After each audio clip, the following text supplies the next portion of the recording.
Bienvenue sur Senempact Média dans votre rubrique Kaddu Diaspora, l'espace dédié à la voix de la diaspora sénégalaise engagée pour bâtir un avenir meilleur. Aujourd'hui, nous avons l'honneur d'accueillir une invitée exceptionnelle, une femme de conviction et de détermination, candidate aux prochaines législatives du 17 novembre 2024. Elle incarne l'engagement citoyen et porte haut les aspirations de nos compatriotes à l'étranger.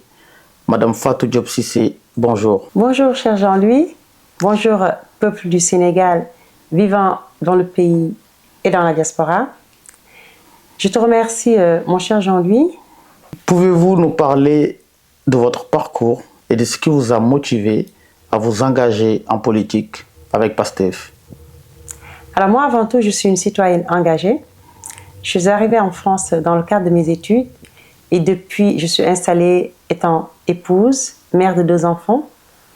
Je suis directrice des ressources humaines dans l'hôtellerie-restauration de 2 établissements 5 étoiles, composant 150 salariés. J'étais engagée depuis 2011, lorsque j'ai vu mon peuple qui coulait directement vers la catastrophe, avec l'ancien régime du président Abdoulaye Wade. Une fois que le régime du président Abdoulaye Wade a changé, je suis retournée dans mes activités privées. De là, jusqu'en 2018, lorsque j'ai vu de nouveau mon peuple qui était en souffrance, qui a besoin que ses enfants se lèvent debout comme un seul homme pour dire non à la dictature et pour instaurer la démocratie. Et c'est de là que je me suis retrouvée, enfin et de façon définitive, dans PASTEF. Parce que cette fois-ci, c'était la bonne voie pour changer définitivement mon pays. Aujourd'hui, vous avez été à la rencontre des Sénégalais dans le 18e arrondissement et au Trocadéro. Quelles sont donc les principales préoccupations que rencontrent les Sénégalais de la diaspora et quelles sont les actions concrètes que vous envisagez de mettre en place pour améliorer la vie de ces Sénégalais si vous êtes élu? Je dois dire que ce problème que j'ai rencontré aujourd'hui dans le 18e arrondissement de Paris, c'est le même problème et ce sont même les mêmes problèmes que j'entends partout, de Rennes à Montpellier, en passant par Nice, Cannes et partout dans la diaspora et plus particulièrement dans le nord où nous nous trouvons.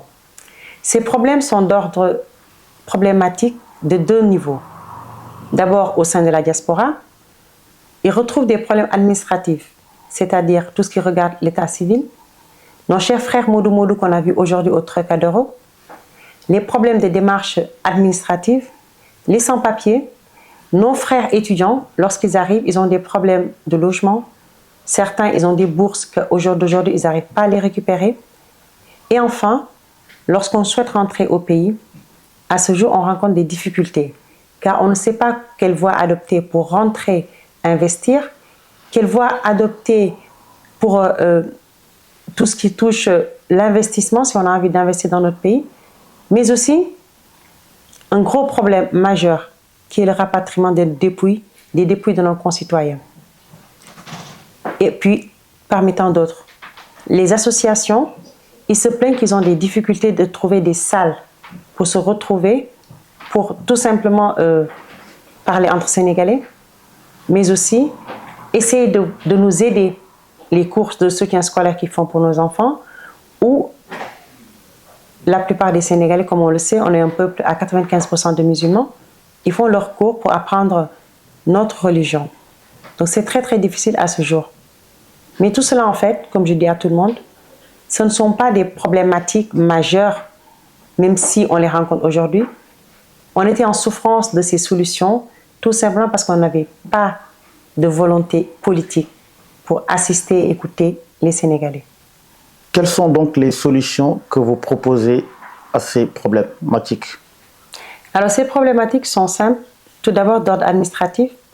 Nous allons devoir faire une représentation diplomatique et consulaire où nous allons exiger un travail de qualité, un accompagnement permanent de nos concitoyens.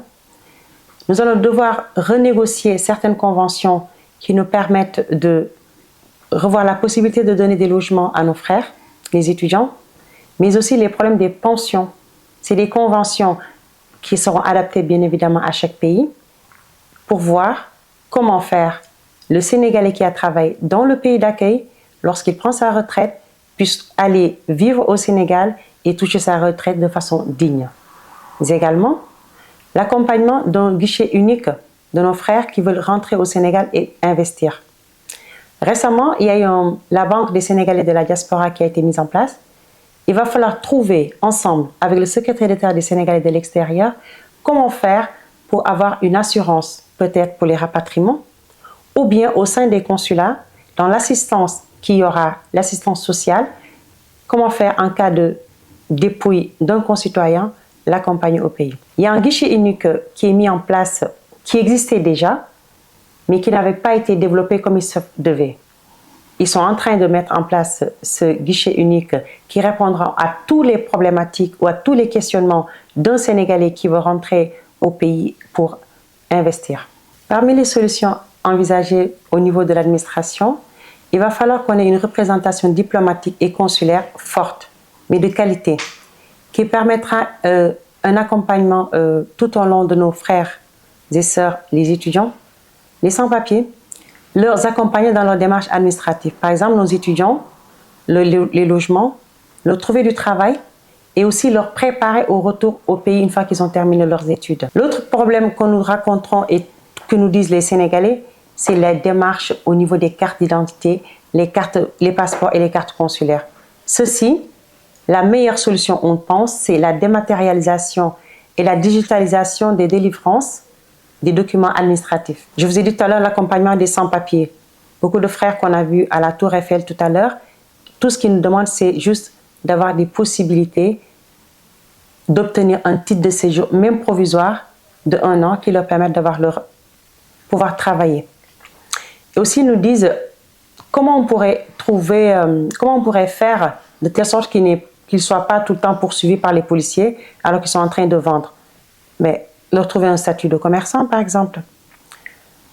L'autre problématique, c'est le rapatriement des dépouilles. J'insiste parce que c'est un gros problème. Il va falloir, dans le référentiel qui est prévu, d'avoir un fonds de rapatriement. On passera bien évidemment par le consulat ou bien par la Banque des Sénégalais de l'étranger pour, lorsqu'il y a une dépouille, qu'on n'ait pas à attendre 5-6 jours ou bien à faire une collecte. Aussi, nos frères, quand ils décident de retourner au pays, leur faire un guichet unique qui leur permet de savoir par où passer si tu as envie d'investir au Sénégal, par où passer si tu as envie d'obtenir des informations, quand, comment faire pour rentrer au pays et investir. Et aussi les droits sociaux. Il va falloir renégocier des conventions pour les pensions, pour le statut de nos frères et sœurs, les étudiants qui viennent au pays, mais aussi les permis de conduire. Il y a quelque temps, on avait la possibilité de changer le permis de conduire. La première année, on obtient le titre de séjour. Ce n'est plus le cas. Donc, ceci, c'est juste des conventions qu'il va falloir renégocier entre la France et le Sénégal. Je dis la France parce que la France, quand même, représente 85% de l'électorat à ce jour. Mais les autres pays aussi, les pays de la Scandinavie, les pays tels que l'Allemagne, l'Angleterre, quelles sont les problématiques et quelles sont les conventions qui ont été rédigées pour ces problématiques dont nous rencontrons et y apporter des solutions. Les binationaux. J'en parle parce que c'est très important pour nos frères ou nos enfants, car des fois, tu as la double nationalité, par exemple en France, mais les démarches, la complexité des démarches administratives font que les parents, ils n'ont pas envie de se prendre la tête pour aller jusqu'à faire des kilomètres pour leur faire la carte d'identité. Un détail qui n'est pas moindre, c'est l'autorisation parentale. Depuis qu'on a commencé la campagne, beaucoup de femmes nous demandent de les aider. Car à ce jour, l'article 277 donne la priorité au papa, ce qui est normal. Le papa qui exerce l'autorité parentale. Mais en cas de séparation, des fois il y a des séparations qui sont très douloureuses. Il y a des papas qui refusent catégoriquement de faire l'autorisation parentale à la maman. Il y a des familles qui ne sont pas parties en vacances car la maman qui est à la garde, mais le papa ne donne pas l'autorisation parentale. Moi-même, je l'ai connu. En 2022, j'étais en vacances avec mes enfants au Sénégal et pourtant, je suis mariée. À l'aéroport, on me dit je ne vais pas embarquer car il faut l'autorisation du papa. Je n'ai pas pensé la faire. Heureusement, ils m'ont laissé embarquer, mais la prochaine fois, ils m'ont dit j'embarquerai pas. Donc, pour moi, une des premières lois qu'il va falloir amender, c'est cet article 277, car on trouve qu'en tant que mère, en tant que femme, c'est une loi qui est inégale. Il va falloir la corriger. Donc, il y a tellement de solutions à apporter à ces problématiques, mais pour moi, ils ne sont pas insurmontables. Il nous faut juste les planifier, les dérouler avec qui de droit. En parlant justement de solutions, vous avez parlé des permis de conduire. Alors, que pensez-vous des Sénégalais qui souhaitent ramener des véhicules au Sénégal et qui ont une durée supérieure à plus de 5 ans?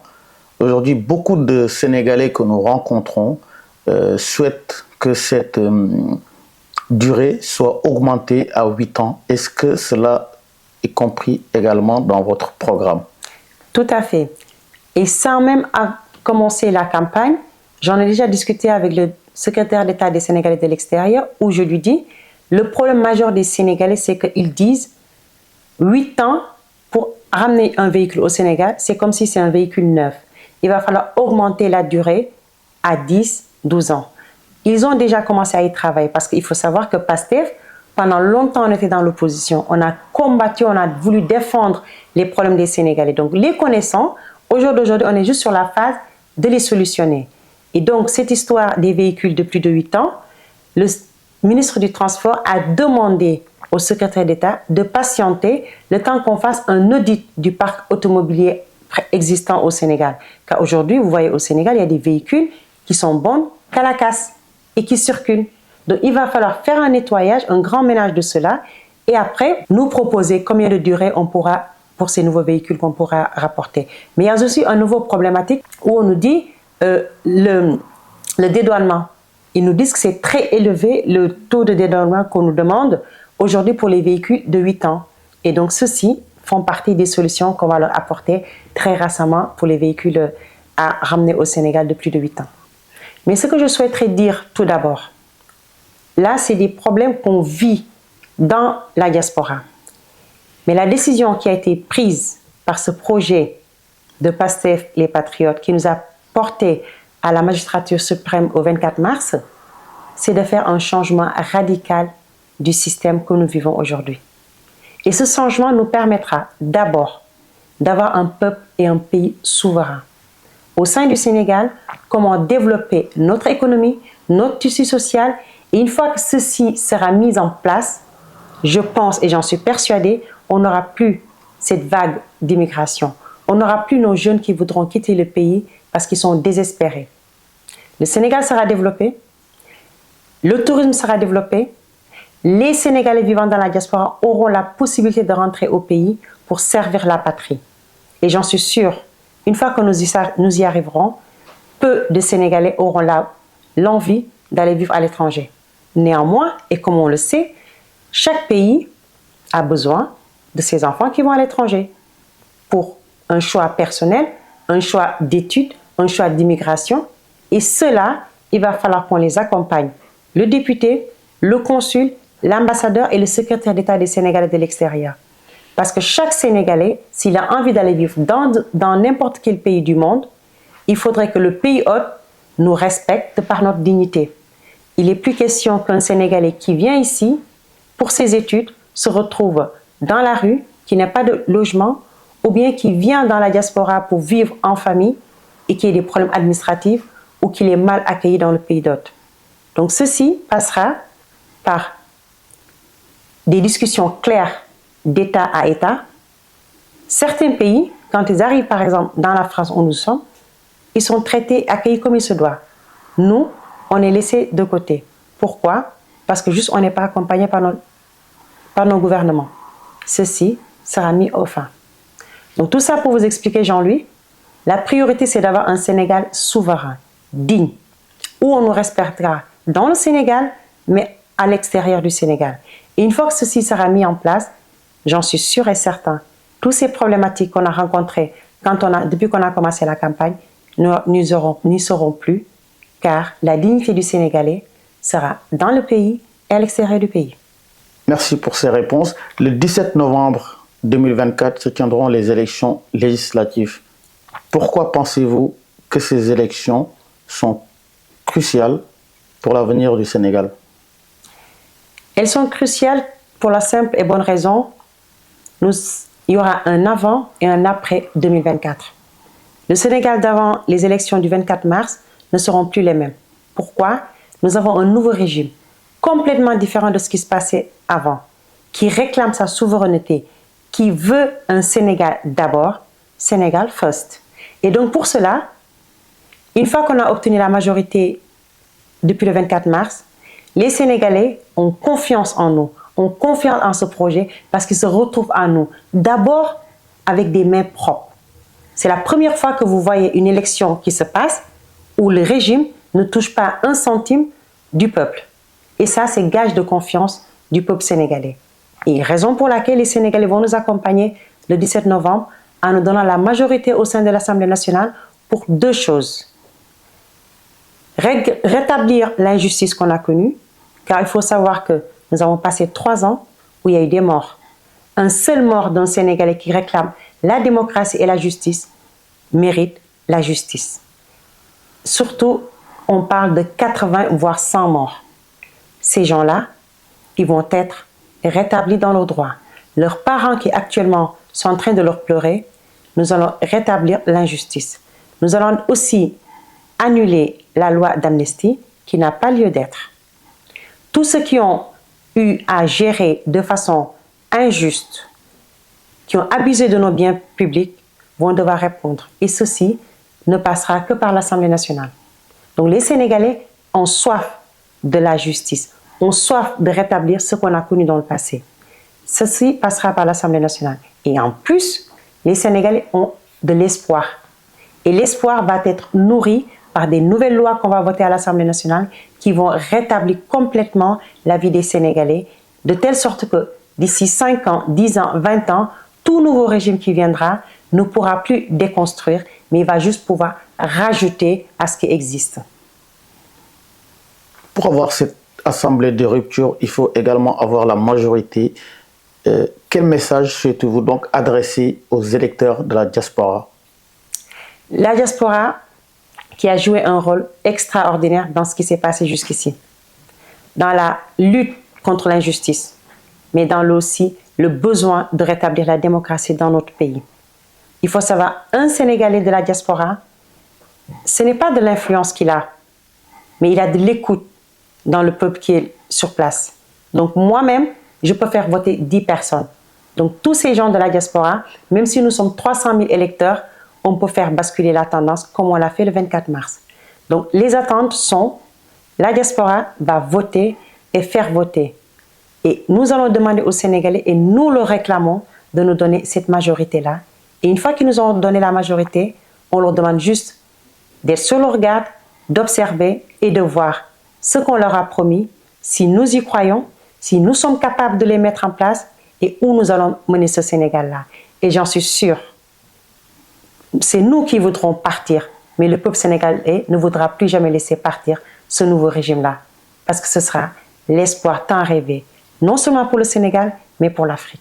Sur ces mots, nous allons nous quitter. Merci Madame Fatou Diop Cissé pour cet entretien et nous vous souhaitons bonne chance pour les élections législatives du 17 novembre 2024. Merci mon cher Jean-Louis.